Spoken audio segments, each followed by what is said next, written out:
Good morning student. चलिए science का online class start करते हैं। बच्चों आज हम लोग पढ़ेंगे मेजरमेंट ऑफ हीट यानी कि ऊष्मा का मापन। आगे देखते हैं।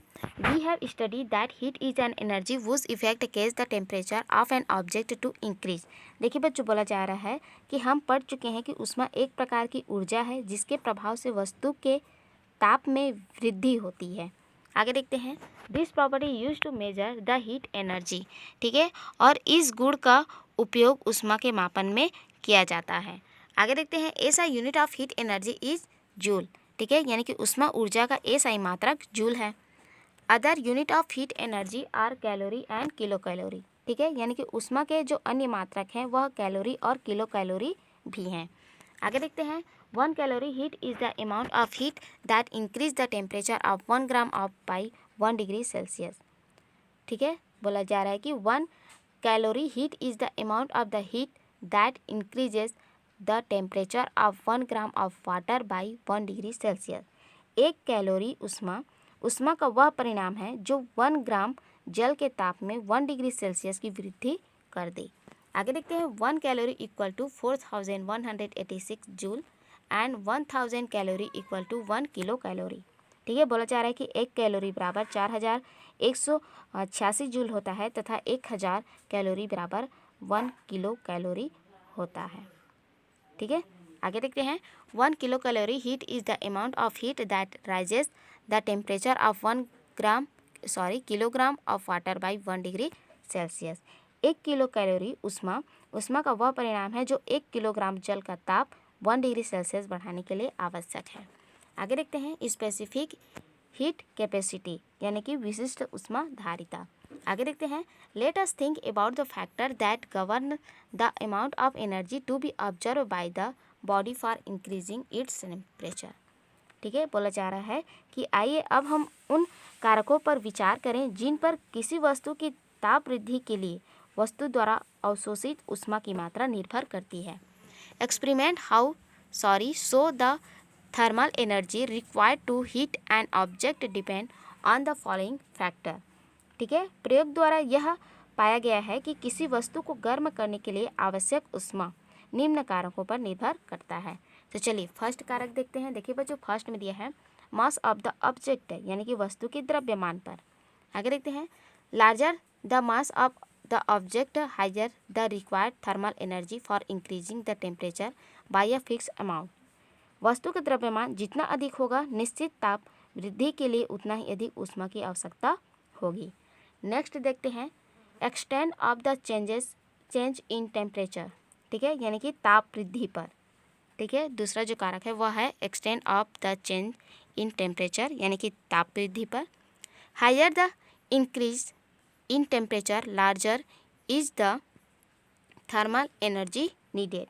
ठीक है, यानी कि वस्तु का ताप जितना अधिक बढ़ाया जाएगा उतना ही अधिक ऊष्मा की आवश्यकता होगी। नेक्स्ट देखते हैं।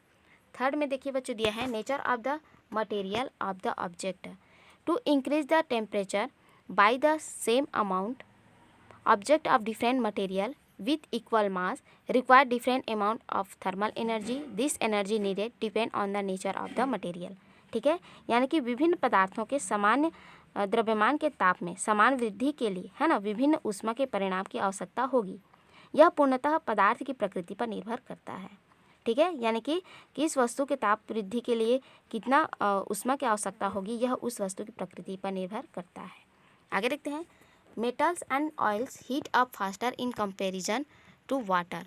बोला जा रहा है कि धातु तथा तेल पानी की तुलना में जल्दी गर्म हो जाते हैं। ठीक है, ध्यान दीजिएगा, धातुएं तथा तेल पानी की तुलना में जल्दी गर्म हो जाते हैं।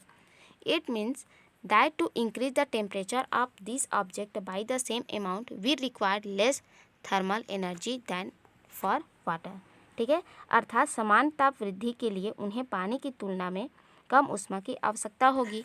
We call this property of materials as their specific heat capacity. ठीक है, बोला जा रहा है पदार्थों के इस गुण को, ठीक है, पदार्थों के इस गुण को उसकी स्पेसिफिक हीट कैपेसिटी कहा जाता है। ठीक है, आगे देखते हैं। This amount of thermal energy required to raise the temperature of 1 kilogram of a material by 1 degree Celsius is called the specific heat capacity of the material. ठीक है, बोला जा रहा है कि किसी पदार्थ के 1 किलोग्राम का ताप 1 डिग्री सेल्सियस बढ़ाने के लिए आवश्यक ऊष्मा का परिणाम पदार्थ की विशिष्ट ऊष्माधारिता कहलाता है। चलिए आगे देखते हैं। The unit of specific heat capacity is joule oblique KG degree Celsius और जूल पर किलोग्राम डिग्री सेल्सियस।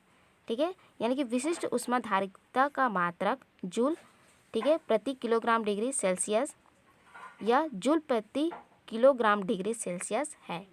नेक्स्ट देखते हैं। The specific heat capacity of some material are given in the following table. ठीक है, यानी कि कुछ पदार्थों की विशिष्ट ऊष्माधारिता नीचे टेबल में दी जा रही है। आगे देखते हैं। देखिए बच्चों, यहाँ पर टेबल दिया गया है 7.4। यहाँ पर नंबर्स दिए गए हैं, सब्सटेंस यानी कि पदार्थ दिया गया है, और स्पेसिफिक हीट कैपेसिटी यानी कि विशिष्ट ऊष्माधारिता दिया गया है जूल प्रति किलोग्राम डिग्री सेल्सियस में। ठीक है, तो आप देख सकते हैं वाटर का है 4185, आइस का है 2060, ग्लास का है 840, आयरन का है 450, कॉपर का है 386, मरकरी का है 140 और लेड का है 128। ठीक है बच्चों, तो इस टेबल को आप याद कीजिएगा और याद करके कॉपी में नोट करके ज़रूर भेजिएगा। ठीक है बच्चों, ये इंपॉर्टेंट है, इसको याद करके ज़रूर भेजिएगा। आज के लिए इतना ही, नेक्स्ट वीडियो में आगे पढ़ेंगे। तब तक आप इस वीडियो को पढ़िए, ठीक है, फिर से समझिए, और जो मात्रक दिया गया है ना, विशिष्ट ऊष्माधारिता जो दिया गया है, ठीक है, उसको आप याद करके ज़रूर भेजिएगा। ठीक है बच्चों, आज के लिए इतना ही, नेक्स्ट वीडियो में आगे पढ़ेंगे। तब तक आप इस वीडियो को पढ़िए, समझिए। Thank you.